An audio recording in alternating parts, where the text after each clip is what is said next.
So now we're going to turn our attention to alcohol. And this is a topic that might surprise you in nutrition and that we want to talk about it a little bit.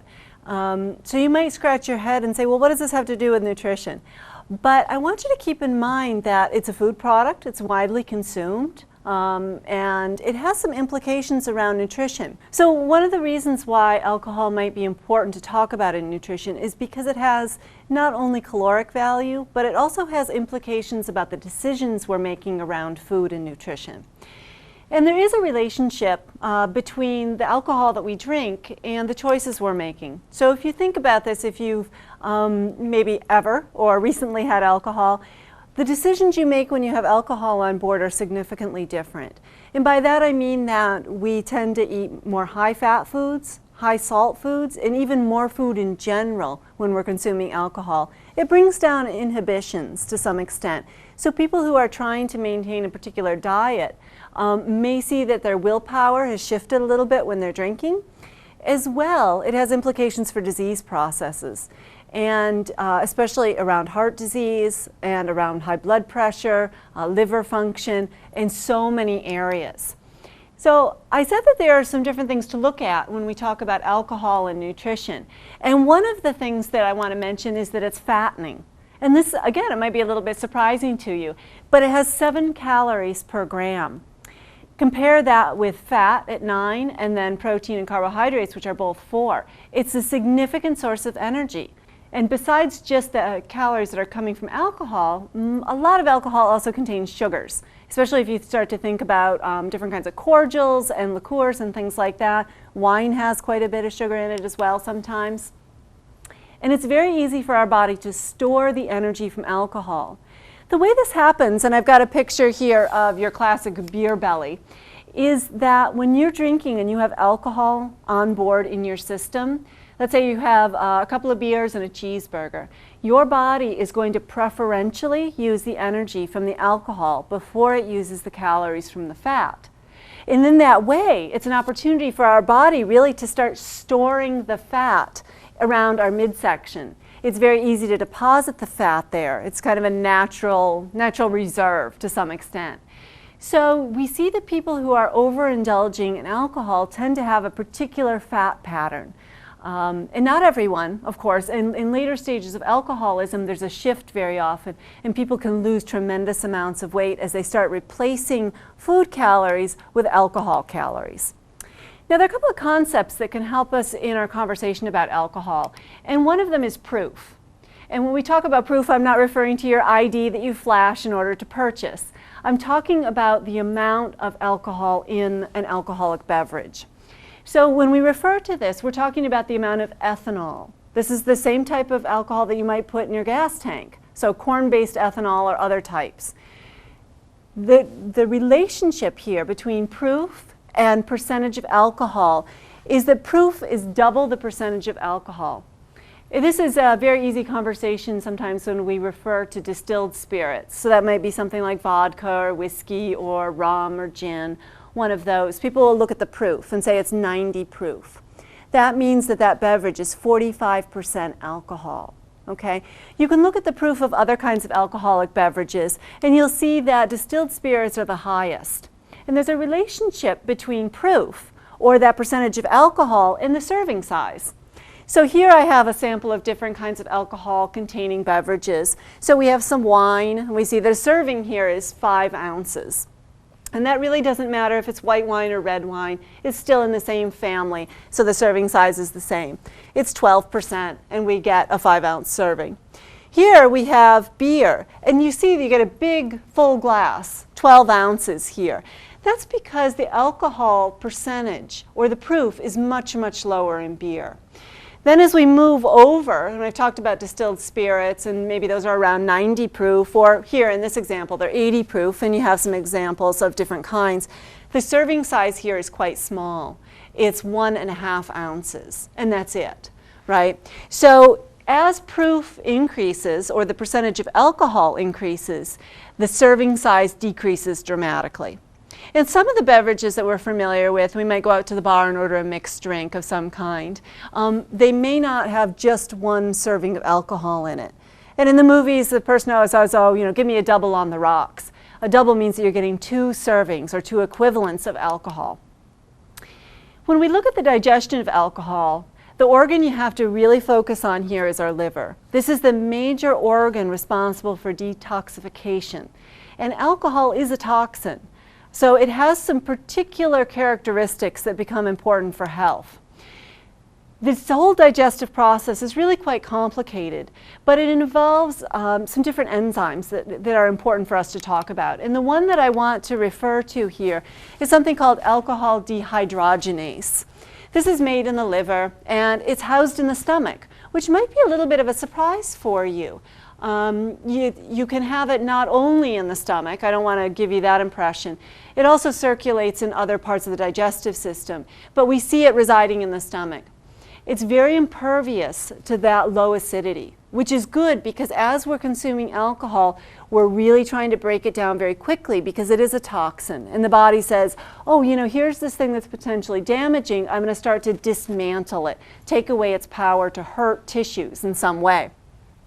So we have this ADH, this alcohol dehydrogenase enzyme, and that's going to do the vast majority of the work around digestion.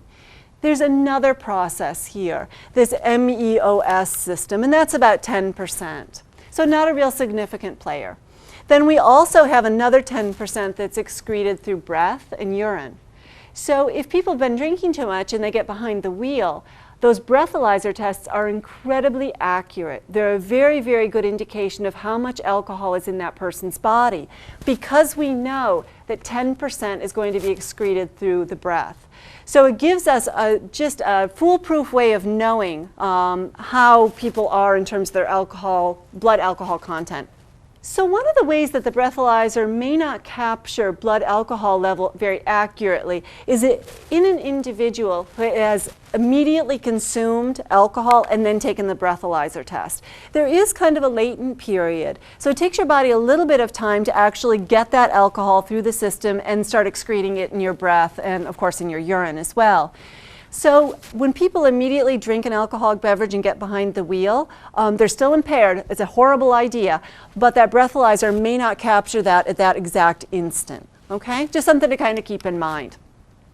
As more alcohol is consumed, it takes longer for your body to process it. That should make sense. There's a build-up period. So we know that alcohol is going to be metabolized at a certain rate. The more people have, the longer they have to wait to be sober or to be legal, if it's about driving or some other indicator of sobriety.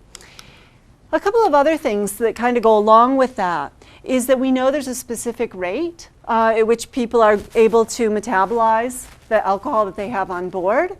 And this is somewhat consistent from person to person, especially men and men when you put them in a group and women.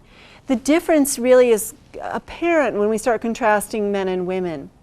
Men have about twice as much capacity to make the alcohol dehydrogenase enzyme than women.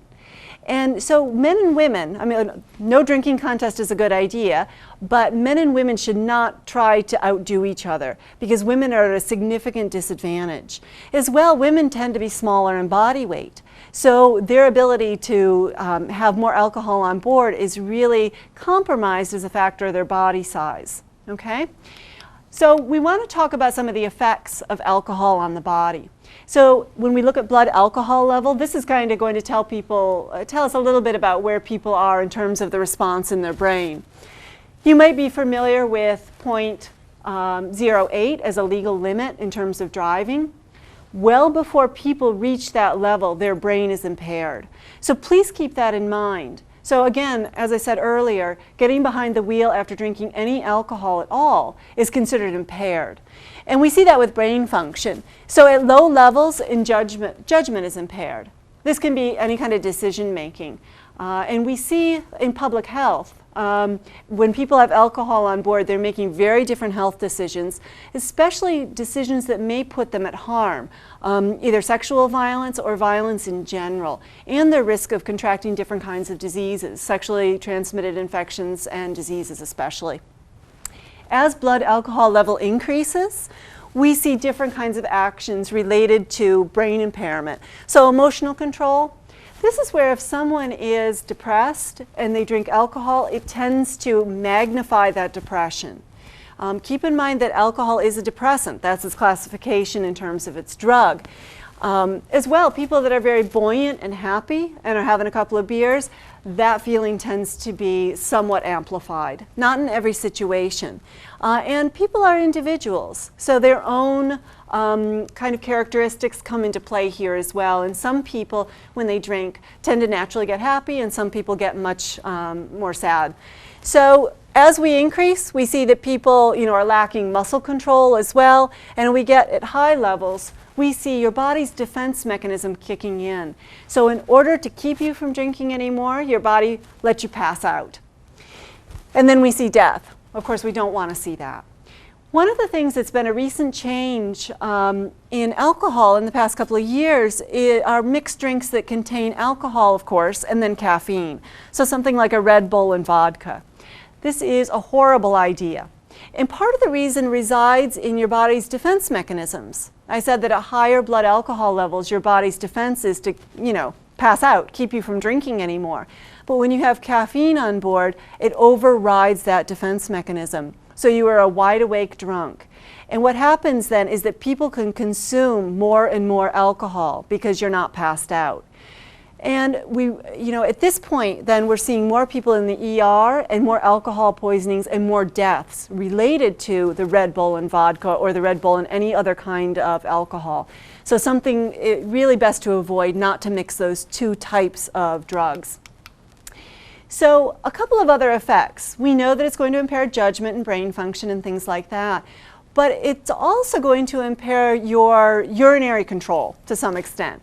So if you've noticed that when you have alcohol on board, you're going to the bathroom more often, you're producing more urine.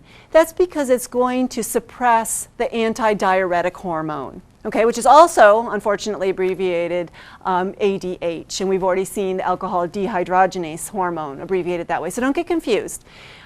What this means in terms of the type of drug we have here, alcohol is a diuretic, which means that it's going to increase urination and you're going to be losing body fluids. This leads to, in some cases, a little bit more hangover and some of these consequences of headaches and things like that. In addition to losing the water, people also tend to be losing some of those important electrolytes. And for people that are just drinking alcohol, that becomes a problem. So having a snack, having some food on board becomes critical, especially if there's a lot of alcohol being consumed. We see binge drinking in certain populations. Probably the image comes to mind as a fraternity or some college guys, and they're drinking a lot of alcohol in one sitting. But binge drinking is actually much more common than people think. We're looking at about 4 alcohol-containing beverages in the space of 2 hours or so. Or, there are some different definitions of this depending on who you're talking to. But really it's about the number of drinks in a short period of time. So even if you go out to a wedding and you have several cocktails, that's considered binge drinking. We really want to encourage moderation because that large load of toxin, which alcohol is, at one point seems to be particularly destructive to body tissues. Because your body can only metabolize a certain amount of alcohol at one time. So you say, well, what happens to the alcohol that's not being metabolized? It continues to circulate around the body, and it really starts to cause damage to those tissues. So a lot of public health information around binge drinking stresses the idea that it's okay if you want to have 4 beers, just don't have them all at once. Spread them out throughout the week.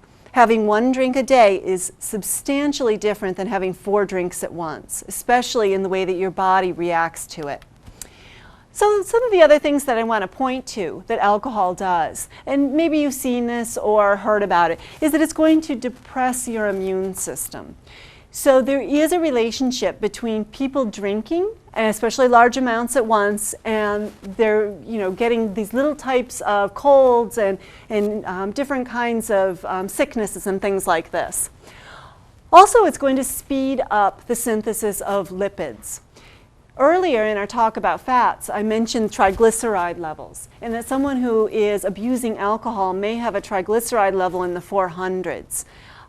This is because of your body's natural propensity to use those alcohol calories before fat calories. So those fats continue to circulate until we find a home for them, which may be fat deposition around the midsection, around that abdominal region. So this is going to long-term raise the triglyceride levels. We also see, and this is something that can be a little bit helpful, that it can increase the HDL. Now, keep in mind, we are talking about moderate consumption of alcohol here. You say, well, what is moderate consumption? That's 1 drink a day for women and up to 2 drinks a day for men. More than that is considered outside of moderation. And with moderate alcohol consumption, we see that it does have somewhat a positive impact on HDL. Outside of that, maybe it's not so advantageous to us. We also see reproductive system disadvantages here. And in a weird twist of nature, you know, it may increase urge and libido, but it decreases performance.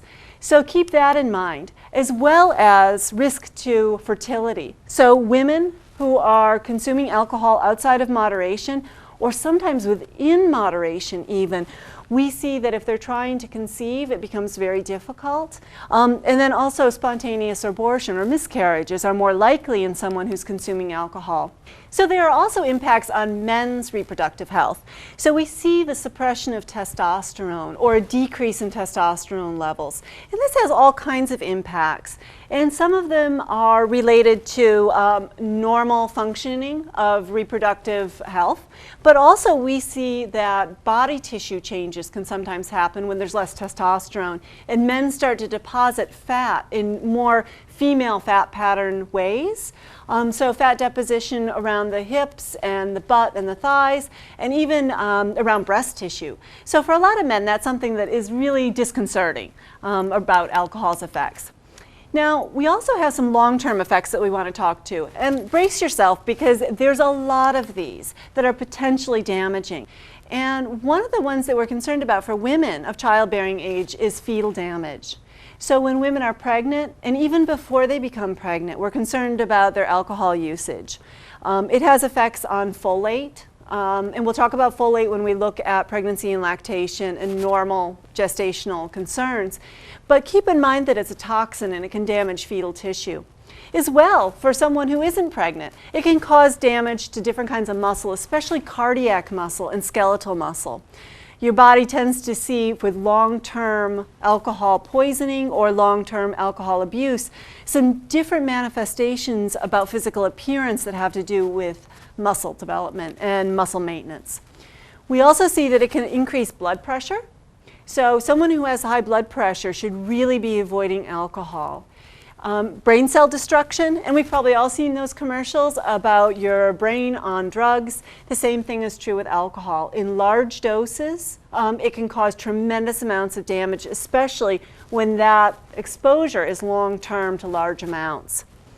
Increased cancer risk, and this is especially true for young women around breast cancer. We often think of alcohol having some protective mechanisms. Especially red wine can be good for cancer risk. That's only for older people. When we're still young and our bodies are developing, we see different kinds of abnormalities coming along in the development of breast tissue. So for women who are consuming alcohol outside of moderation when they're young, it can have an effect on their cancer risk long term. And it doesn't stop there. Some other things to think about are organ damage. So we see bladder, kidney, and I have pancreatic damage here, but you can also see liver damage, and we're going to talk about that pretty significantly. Osteoporosis risk goes up. So another thing that if you have that in your family line, you're going to want to be careful about it. Brain damage, central nervous system, increased risk of stroke. We talked about reproductive health in men, but especially when we look at the tissues involved in reproductive health for men. So the testicular changes and some of the adrenal glands, which are those little glands that there are 2 of them, they sit on each kidney. You can see some changes there in our ability to produce some of those adrenal hormones. increased risk of type 2 diabetes and inability to manage that condition. With men, I've already mentioned this a little bit with fat deposition, in that we have something called gynecomastia, which is male breast development. So men can sometimes take on a kind of a more feminine appearance, and we see impotence as well, inability to perform, low sperm count, things like this. And of course, memory imbalance. And this happens not only in that alcohol phase when we're drinking that we can't remember, but also different kinds of amnesia that can emerge, and balance, of course. Increased risk of death overall. And this is especially true for young people. And it isn't necessarily related to chronic disease, it's related to accidents. We can continue with some of these concerns as well, malnutrition. And this happens as people start to consume more alcohol, they're consuming less food. There are also risks around non-viral hepatitis, and so this is where our liver comes into play. We see depression, and I've mentioned that alcohol is a depressant, that's its classification, but we see also that magnification of emotions. So people who have normal depressive characteristics may end up even further depressed. Skin rashes and sores, and this has to do with that immune system depression. So people who have some kind of a rash or a wound or something like that, it's not going to heal as well or as rapidly. And when we look at our digestive system, we see ulceration and ulcers. Now typically, I want to take a step back from that. Ulcers are caused by the H. pylori bacteria. But ulceration is different. Ulceration has to do with what's happening in the wound. So you can see ulceration in all kinds of tissues. We see it with diabetics and injuries to feet and toes and things like that. You can also see it in the digestive system. And it can cause terrible damage to these delicate tissues in the intestines. Now, when we look specifically at nutrition, a couple of things to bring up. There's a really, really strong relationship, and I've already mentioned this, between alcohol consumption and food consumption, and then our ability to reach adequate levels of different kinds of nutrients. And keep in mind that word adequate. We saw adequacy as one of those 5 characteristics of a healthy diet. So we're going to really, be concerned about that for people. As well, alcohol is empty calories. If you go out and get a fancy mixed drink with an umbrella in it, that has a tremendous amount of energy. Some of those drinks can be 800, 900, 1,000 calories. Keep in mind that could be 50% of your energy intake for the day. And if you have a couple of those and some food, you're going to be having more energy than your body needs. Now this is where things get really ugly. When we look at liver damage. So, I really invite you, even if it's something that would be a little bit outside of the ordinary, to head to the meat department at the local supermarket. Sometimes you can find where they have beef liver there, or maybe you've seen a liver naturally, in some other environment. But I invite you just to kind of feel it and feel what it's really like. It's a very pliable organ. So even when it's cold and refrigerated, you're going to notice that it's pliable. And that's something that really is going to dramatically change through the effects of alcohol. So here we have a somewhat normal looking liver. And of course, these are from 3 different individuals because we each only get one of these. So here's a somewhat normal liver. As alcohol consumption continues and is outside of moderate levels of intake, we see the development of fibrosis or fibroids. The way to think about these, it's kind of like branches. It's all these fibers growing in the liver that shouldn't be there. And when you start to change the structure, you dramatically change the function. So those things are related very closely in biology, structure and function. So here we see this person's liver not being able to do its job normally. Now, as we go on, you see this one at the end here, and this looks like it's been barbecued. This thing is completely different in its morphology. So its shape, its texture looks different. This is cirrhotic.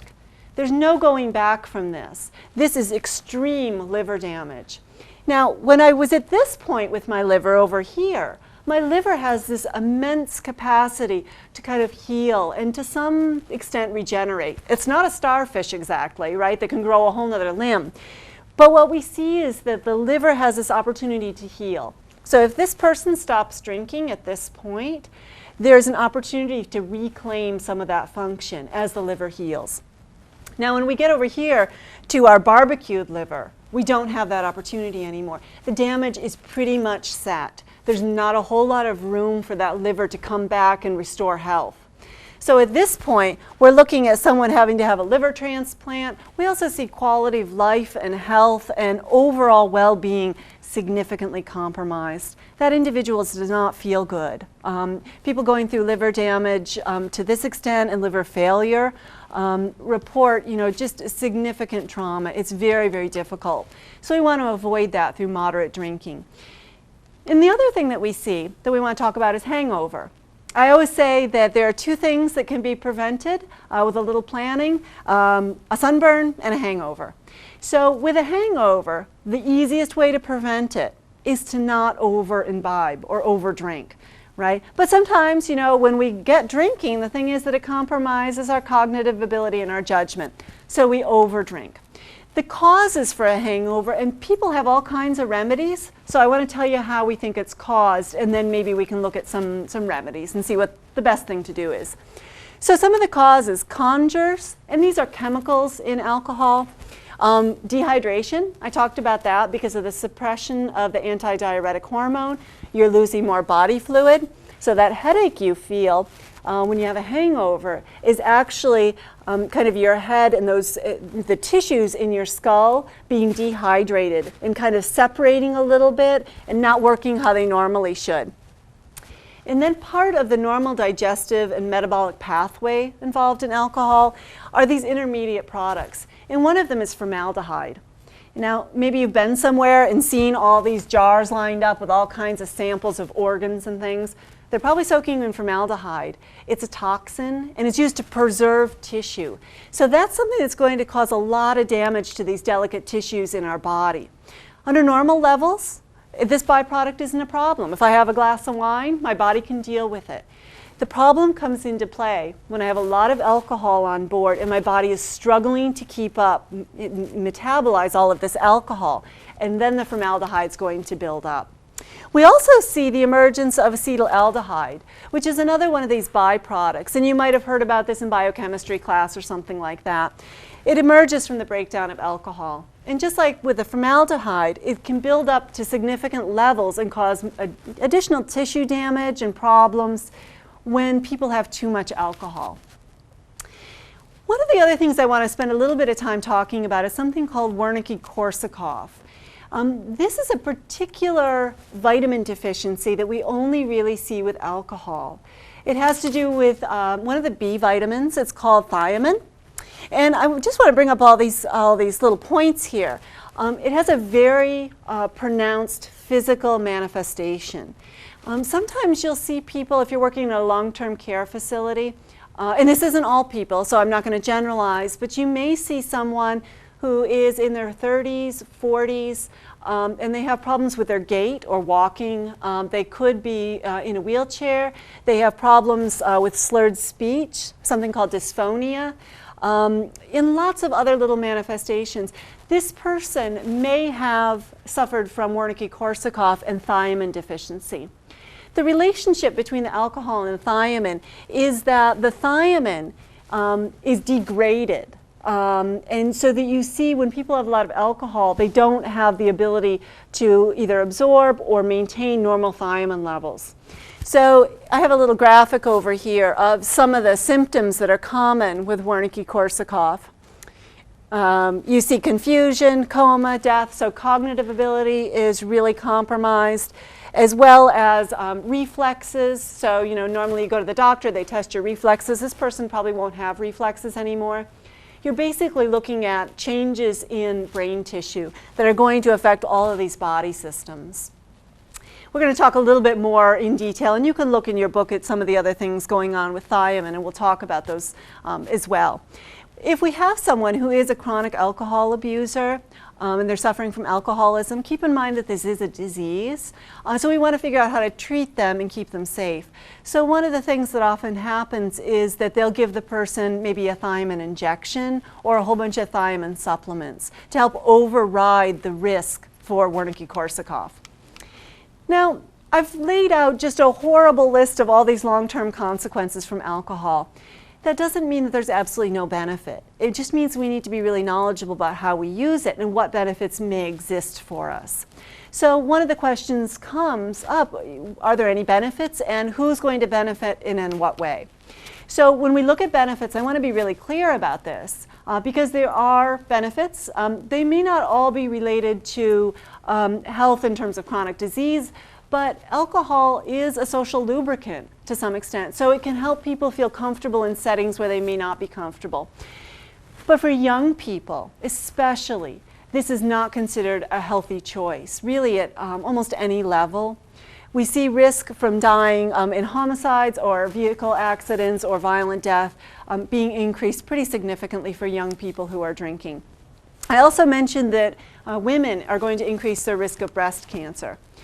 So when we look at heart disease in particular, because keep in mind that heart disease is the #1 killer in the US, and so that's why I've come back to that discussion time and again, that in moderate consumption levels, so 1 drink a day for women and up to 2 drinks for men, we do see for older populations a benefit related to heart disease risk.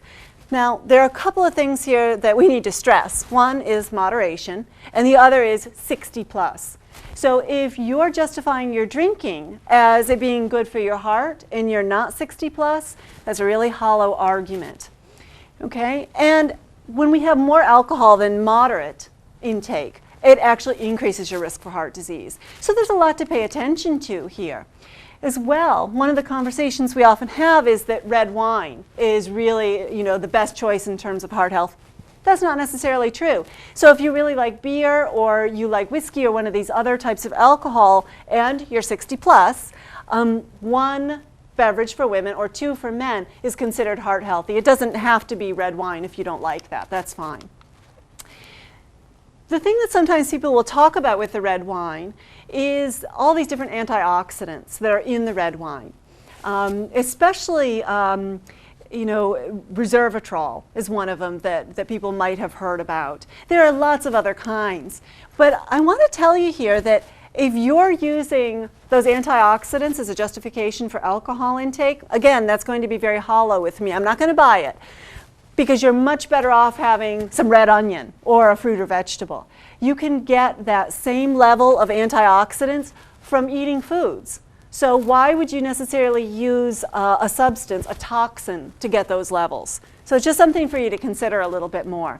And if we look at de-alcoholized, that's a hard word to say, wine, or some of these other beverages that you might get, those can also have some of those antioxidants. But why not just go for grape juice? That's going to have the same effect. You can even put it in a wine glass and feel pretty good about that choice. And it doesn't have any of the dangers associated with alcohol. You can have all the grape juice you want and get behind the wheel without a problem. So the astute viewer might think that I've just villainized alcohol.